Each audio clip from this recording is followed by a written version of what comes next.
Yeah, morning guys. We're at the Boardroom in P today. I've just come through to come and have a chat with Dennis. Okay, so this is a board that I had Jay make me. He actually came and spoke to me a lot about the mashup. Yeah. Okay, so there's the Asymmetrical. Okay, so that's the mashup already. Okay, so that's the mashup there. Yeah. And what I did is I actually spoke to Jason. I was like, hey, I'm looking at a board between the mashup and a high performance. Yeah. But I wanted to basically keep the same characteristics. I wanted the concave, and I've just got a big V in it, Yeah. and a lot of concave in the thing. It's obviously slightly wider as well. Yeah. So we've gone a little bit narrower, but incorporated the concave. And I've only ridden this board as a quad, and I rode it at tubes the last couple of days, and I really enjoyed it. Okay. So it's like there's something definitely about it. And I haven't tried it in the thruster version yet. It'll get a bit more pivot.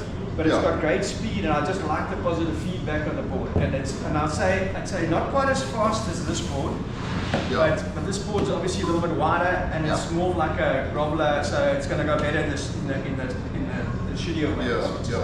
I mean, I rode this at JBay and did really well on it, and I rode it as a quad then, but I find it goes really good as a thruster.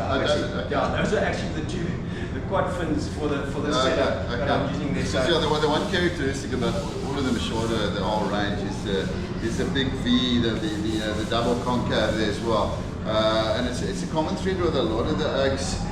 The alternative shape is if you look at guys like JBay in Ballie, he does a lot. He only does twins these days, and he's been on the twins since he left the tour. So his boards have all got a massive spine down the middle there. And if you look at some of the other firewire ranges, well, like the sweet potato, that type of thing, it's again a common characteristic. There's a big spine down the middle. So that gets the board rocking really nicely.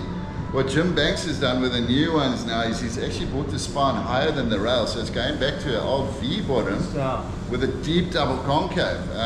So obviously the V bottom rocks really well rail to rail, but you've got the speed and the drive with the double concave. So you're kind of getting the best of both worlds. So the guys are almost looking at the V bottoms again, which were phased out in the 80s. Guys like Maurice Cole as well. He did the original reverse V. Tom Curran rode all over the show and won world titles on as well, and that was a major breakthrough. I mean, that was when the guys first started putting tail rocker into the boards, because you could get away with it with the way it placed the V in the board.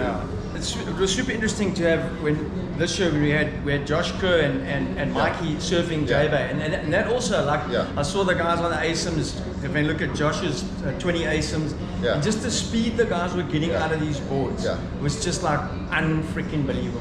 And I mean, if you've got speed at supers, you're ahead of the game. That's it. Especially as an older guy, I'm not wanting to go and do like freaking re-entries of the top. And you're going to do a carve in the pocket and so on. But if you've got speed, you've got flow, you've got time. That's it. And if you're making the sections, you're going to make the barrels. So that's why I was super interested in having a ride on one of these. So and then obviously the next is just to tweak it a little bit. And if you looked at Bryce Young. Yes. I mean, a guy could surf friggin' door.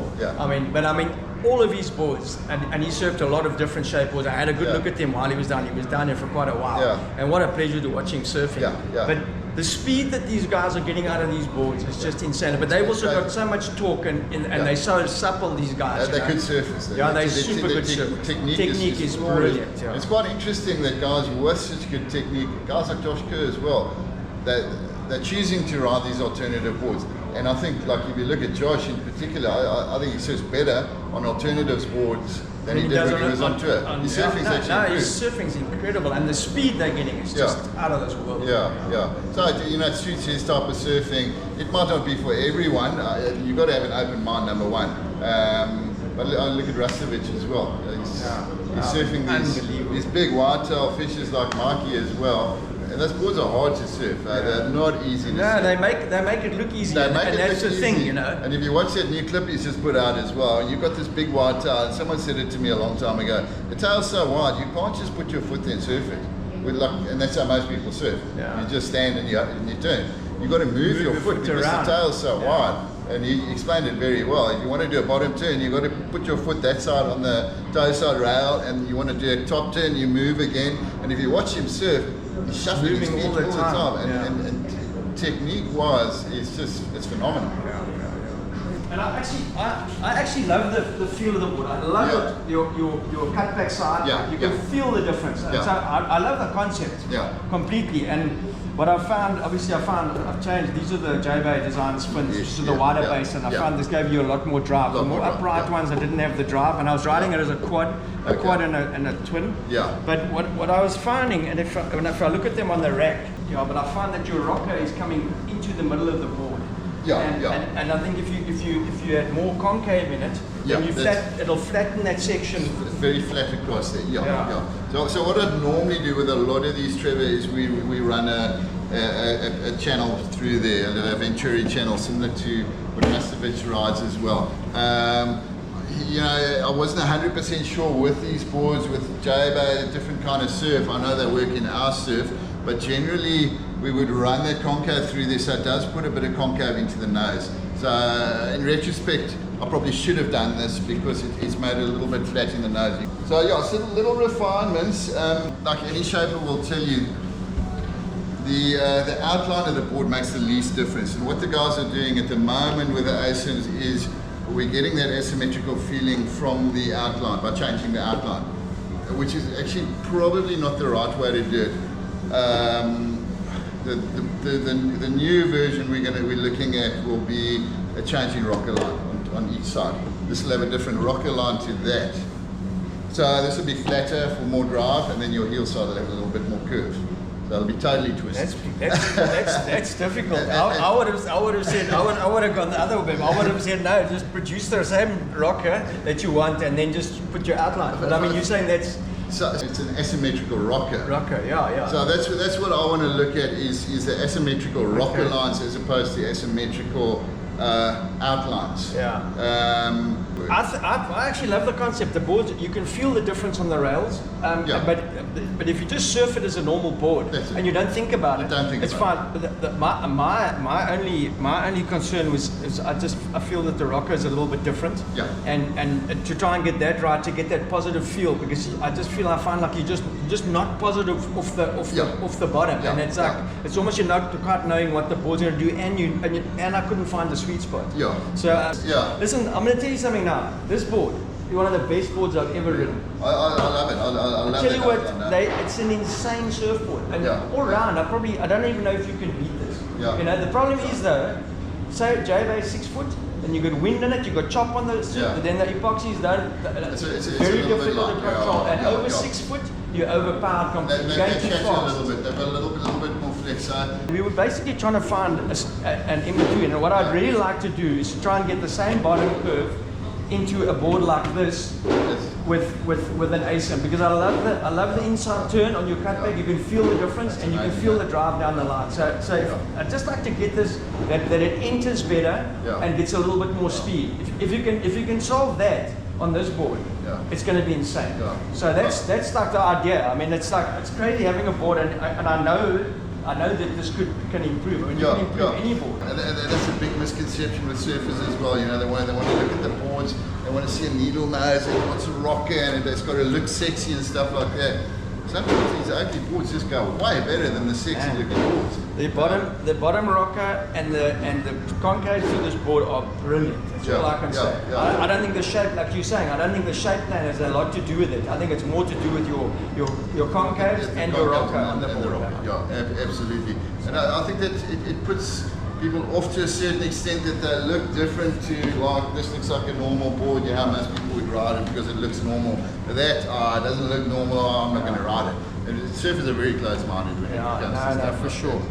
Well, let's go and have a look at what these boards look like rocker-wise, and then take it from there. Get some numbers off them. Okay, sure. Look, this is a beautiful looking shape. I'll show you where it is straight away. This is the rocket. So this is an old model that he looked at. I spoke to him about it for a long time. He listened to what I was saying, and then he said to me, he checked this rocket. I thought, no, he's going to make one of these for this. Tell me how it goes. And I'm so far super stoked, and I haven't even hardly had much riding, but I think 6 foot supers you're going to love. So it's very similar to the rocket. It's very similar to the American rocket wide as well. It's a very nice looking board. So the first thing straight away, you can see that nose area. Concave. I see super deep and going Not so much from there. So probably about the third back starting. You know? Very similar to the mesh-up, but the big difference is the spine. The spine. There's concave there going all the way through. Quite a deep concave there. So very much sort of conventional concaves running all the way through up the tail, which is quite interesting for the quads. So that'll give you loads of drive, and then you bang that one on. And then you'll see the problem straight away there. It's it's half that amount of concave in the nose. There's none. Almost nothing there. Beautiful people. I love this. It's old hand drawn. It's and you've got very little rocker. Very low concave. A lot less. And then this model actually goes into V in the tail. You can't really see it here, but if it was a symmetrical tail, you'll see that it runs into V. So maybe we must have a look at that mashup and have a look at turning that into an asym. Okay, so yeah, you can see very similar depth of concave to the main. A bit of a double in here as well. That's it. You see where it's starting the double already, starting in the node, right in the front there, and then just going deeper and deeper. And because of that spine, you can go deeper over there as well. And what I like about this is you're turning off the rail instead of the center of the board. So this is splitting your water flow. When you get this on the rail, and again, the sweet potato does that beautifully because it's such a wide board. But you put that board on the rail, and it just sits on the rail. And the reason is it's got a massive spine, and you're splitting the water flow, and you're getting the flow on the rail when you're on there, and it keeps it on the rail. So it's an amazing design. I absolutely love it. You can see how deep it is there. Deep going. So deeper over there than the center depth of that concave. So it's a very different way of doing a similar thing. And then he's all the way through the tail there. So very interesting. Beautiful shape, I love it. I'll tell you what, if you asym this. Oh, I'd love to, I'd love to. I think that is the way to go. I'm just looking at the rocker. That's very flat, Yeah. Got a nice bit of kick in the tail there. I like also foiled off the rails, you can see that really very beautiful foil on the rail. Beautiful. And then a little bit of a step kick is always also very nice because you can have a really this is 35 nice meters, man. Paddles like unbelievable, incredible. Yeah. You've just got such a nice high-speed bottom on that. It's a beautiful design. I love what they've done with the rails and the tail there as well. They've taken a lot of volume out there. So you can bury that rail. Yeah. And this must fly even at big supers. This board it's too fast. At 6 foot, you're actually going too fast. Too far, you outrun the barrel. You're actually trying to scrub speed like if you're going into your turns. But I love it though. You're so ahead of the game. It's ridiculous. Slowing down for a while, you never heard of that before. And I mean, at supers you've got so much speed, but I mean, the thing about this board, I can get around sections that break in front of you. You glide around the bottom. You don't even have to pump or anything. You just glide around and come around. Whereas the other boards, you still trying to freaking bounce your board. Trying to come around the section. No, these boards just and it just gives you so much time, and it's smooth as you can see it on the videos that I've got of me riding this board. You can see the difference immediately. I think they're really good for your surfing. Really good for your technique because you surf off the rail more. With the low volume, high rocker short boards, a particular way of surfing them, and it's not always a pretty way of surfing. If I recommended any board for if you wanted to buy a board, and I'd say if you want a general board to go, especially if you're an older guy, I'd recommend this like straight away. But obviously now I'm looking for something for supers and that 6 to 8 foot thing where we've got a bit of wind on, and you're looking for the same sort of speed and everything. But you're obviously you're gonna have to refine the board a little bit because you're going that fast, and you've also got chop on there to deal with. That's where the problem comes in. I mean, I've got a board from Graham, which I've got it's a 6-1. It's also a swallow. And it's a matrix. And the board has got so much rocker. If I ride it in anything that isn't clean and like powerful, the board doesn't go. And I've got, but if it's clean and it's powerful and it's barely, the board comes in on its own. Then it starts. Then you start to get because you're getting the speed that you require. You know, because of the power in the wave. But if you're having to try and manufacture speed, you battle the whole time. I just feel like you can't get in, and that's what I was saying. I would rather ride a board like this than ride a board like that, because you're not struggling. You know, it just makes it easier. You know? Absolutely. Those high rocket boards they fit into a really hollow wave because of the curve and everything.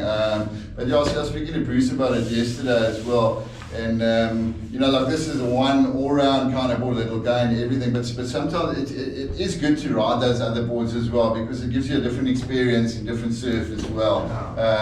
So we need to ride different boards. Absolutely, opens your mind. Yeah. And it's fun as well. It gives you, it like energizes you a bit. You know? Different because you know you're gonna feel something different, and it gives you something to like work on. You know. You know, when you've been surfing 40 years, you can stagnate a little bit. If you surf a couple of years on one board, you definitely stagnate. No, for sure, absolutely. You just got to have an open mind. Listen, we're stagnating as we're standing. You're getting old. Anyway, we need help. All the help we can get. Absolutely. Okay, listen, just a matter of interest. You got a flat edge. Can we have a look at just a rocker edge? I'm super interested to see what these rockers are in my own head, you know? Because it's what's been bugging me, you know? So let's write this into there. This is what really interests me.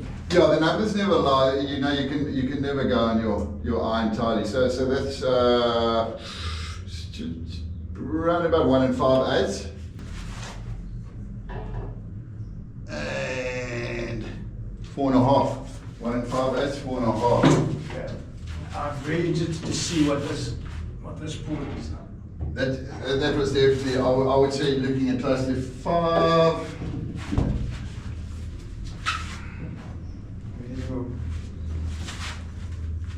A lot more in the tail. 2 1/2. 4 3/4. Okay, but if you have a look at this, have a look at how much rocker there is through the entire board. There's actually not really as much of a flat spot. No. But I was thinking, if you put a concave in here, you're flattening out the rocker bit, and then it gives you that bit of stability in the center of the board between your feet. 100%. Okay, well now that's interesting. I mean, this is the stuff this is what I felt, and it's like, you know, until you come and check it out, because this is what's going through my head when I'm surfing the board, and I'm feeling like, man, this is what I think. You know what happened is the surf was so shit last year in the summer. When I bought a second hand. It was a CI. The thing was 21 inches wide. It had massive concave. It was wide as all hell. And I went paddle out on the point in some sloppy 2-foot stuff. And I could not believe how much fun I was. I've actually got footage of that. I was doing like cutties and stuff, these big roundhouses, and it was like, what the hell? And that's actually what started me on this journey. Was getting onto that board, and I was like, man, I'm missing out on something completely here. And I mean, the board's 36 liters, and it's super wide. And I was just having so much fun on it. It was like so easy. You could paddle into anything. You were just gliding over the flat spots. You could do long, roundhouses. It's like, that's actually what surfing's about. You're having more fun. I mean, and it's in shit surf. You know? I mean, I'm actually having so much fun. For the first time in my life, actually riding freaking different boards. It's like you wait until you're 60 and you're freaking dead. I'll show you, I've got one downstairs there. So some of those are 22 wide, but you ride them really short as well. And we get rubbish surfing PE generally. You've got even less. So you either ride that type of board or you weigh. No, you don't surf or you don't have fun. Well, I mean, I surfed. I actually went out at point that before I got that CI. I went out at point on a 511, like a full performance board. I could not even get the board to go. It was like so bad because it's that wind swell. It's got no guts. And I was so disappointed. And that's basically what started this journey. So. Yeah, I mean, for the older oaks, and this is what I've been sort of trying to like carry through. I mean, if you're getting older, I mean, I should have done this freaking 10 years ago. Seriously, 10 years ago. So, and not necessarily for the older guys, for the younger guys who want to learn about surfing and learn about boards and actually expand your horizons. You know, have a it was actually interesting. Jay was actually saying to me that they get so little feedback from the youngsters because the youngsters just seem to go back to the same stuff over and over again. They ride the same boards. They just tweak them a little bit, but and they don't actually try different boards. It's nice to see kids with an open mind like Ludi Tatoy and those acts, and when Ludi's been riding the fishes and all that type of thing. And look how good he is technique-wise in that as well, from riding different boards, longboards and fishes and Mikey February, those kind of guys, you know, riding alternative boards, and the technique is flawless from that type of thing. Because you watch a lot of kids riding these low-volume, high-rocket boards in rubbish surf, and it's jerky, and that's what happens with these boards. When you get a bit more speed, your surfing starts to flow more. That's it. And you start to draw easier lines, and you can feel it. You can feel the difference. I mean, you may not go as vert, but you can feel the flow coming back into your surfing as opposed to this hacking, trying to get speed, and and it just feels disjointed. Then get back on a normal high performance board after riding something like this, and your mind's rewired a little bit differently. Absolutely, and it definitely helps with surfing. Well, that's what's like put me onto this runner, because I want to try and get that feel on the other boards that I'm riding. That you're starting to get that flow, you know. I mean, I don't have a good style. I mean, that's just what you're born with, you know. I mean, I'm freaking happy to freaking admit that, you know. And so anything that can help is freaking massive. That's it. And these boards definitely help. There's absolutely no doubt about it. Yeah, awesome. Well, listen, Dennis, thanks a freaking ton, mate. We've actually just confirmed what I've been thinking on the board, and it's like this type of stuff which a lot of the lighties and also the older guys. I mean, we've been in it for a long time, but we don't get a chance to actually do that. Luckily, I worked at JBay Surf and Sail back in 1980. I think it was 4 or 5 with Glenn and them. Actually shaped a board with Glenn, and so you have a little bit of insight into it as opposed to just going to a board shop and pulling a board out of the rack or ordering a board which you think is right for you, but really it isn't. So I think all these kind of things are like important for the guys to have a look at. And we've got so much technology now with the machines and like there's just so much available now. I mean, you can tweak stuff, play with stuff, design stuff, and I think the more you understand about it, the better it's going to make your surfing. Spot on. The more you understand, the better. And I think a lot of kids, it's you get a lot of these set dimensions on the websites and stuff. You buy the stock 5'10" by 18.5. And so you've got a size 10 foot or something like that, or you're different. No one's the same. And the rocker's never included in the dims, you know. So I mean, that's probably the most crucial part of the board. That, like you're saying, the outline actually doesn't really matter. If you can't get the friggin' rocker and the flow of water, over the board correct, the board's not going to go well. So you've got to know what you're riding. Yeah, absolutely. Anyway, mate, thanks a hell of a lot. Thanks for all the time. Thanks for popping in. Lekker, man. It's been awesome. So make sure you join us next week. I've no idea if this water is going to come right. It's been really, really cold. Hopefully we're going to get a chance to go out on the duck and catch some fish. As always, thanks a ton for watching. Make sure you subscribe and tune in next week, and we'll catch you then. Thanks a ton. Bye for now.